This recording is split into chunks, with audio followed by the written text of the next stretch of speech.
ನೇರ ಮಾರುಕಟ್ಟೆಯ ಪ್ರತಿನಿಧಿ ಮತ್ತು ವ್ಯಕ್ತಿತ್ವ ವಿಕಾಸನ ತರಬೇತಿಗಾರ. ಇವತ್ತು ವಿದ್ಯಾರ್ಥಿ ಒಂದು ಪುತ್ರ ಈ ಶೀರ್ಷಿಕೆಯ ಮುಂದುವರೆದ ಭಾಗವನ್ನು ನೋಡೋಣ. ಪಾಠಗಳು ಮನಸ್ಸಿನಲ್ಲಿ ನಿಲ್ಲುವಂತೆ ಮಾಡಲು ಇನ್ನೊಂದು ಉಪಾಯ ಇದೆ.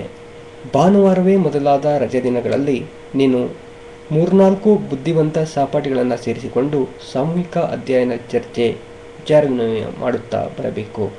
ಇದರಿಂದ ನಿಮಗೆ ಗೊತ್ತಿರುವ ಹೆಚ್ಚಿನ ವಿಚಾರಗಳು ಪರಸ್ಪರರಿಗೆ ತಿಳಿಯುವಂತಾಗುವುದಲ್ಲದೆ, ಈ ಪಠ್ಯ ವಿಷಯಗಳನ್ನು ಚರ್ಚಿಸುವಾಗ ಅವುಗಳನ್ನು ಕಿವಿಗಳಿಂದ ಕೇಳುವುದರ ಮೂಲಕವೇ ಅವು ಎಷ್ಟೋ ಮಟ್ಟಿಗೆ ಮನದಟ್ಟಾಗುತ್ತವೆ. ಕಿವಿಯಿಂದ ಕೇಳುವುದಕ್ಕೆ ಶ್ರವಣ ಎಂದು ಹೆಸರು. ಈ ಶ್ರವಣ ಎನ್ನುವುದು ಅತ್ಯಂತ ಪರಿಣಾಮಕಾರಿಯಾದದ್ದು.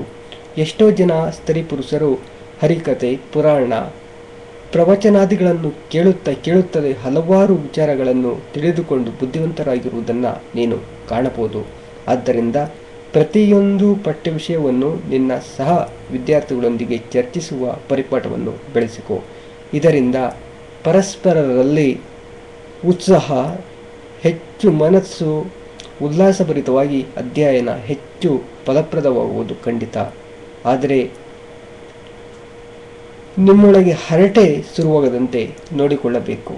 ಫ್ರೆಂಡ್ಸ್, ಇನ್ನು ಹೆಚ್ಚು ವ್ಯಕ್ತಿತ್ವ ವಿಕಾಸ ಮತ್ತು ನೇರ ಮಾರುಕಟ್ಟೆಯ ಬಗ್ಗೆ ವಿಷಯಗಳನ್ನು ತಿಳಿಯಲು www.sunnaturalclass.com ಲಾಗ್ ಆನ್ ಮಾಡಿ. ವಂದನೆಗಳೊಂದಿಗೆ ನಿಮ್ಮ AT ನಾಗರಾಜ.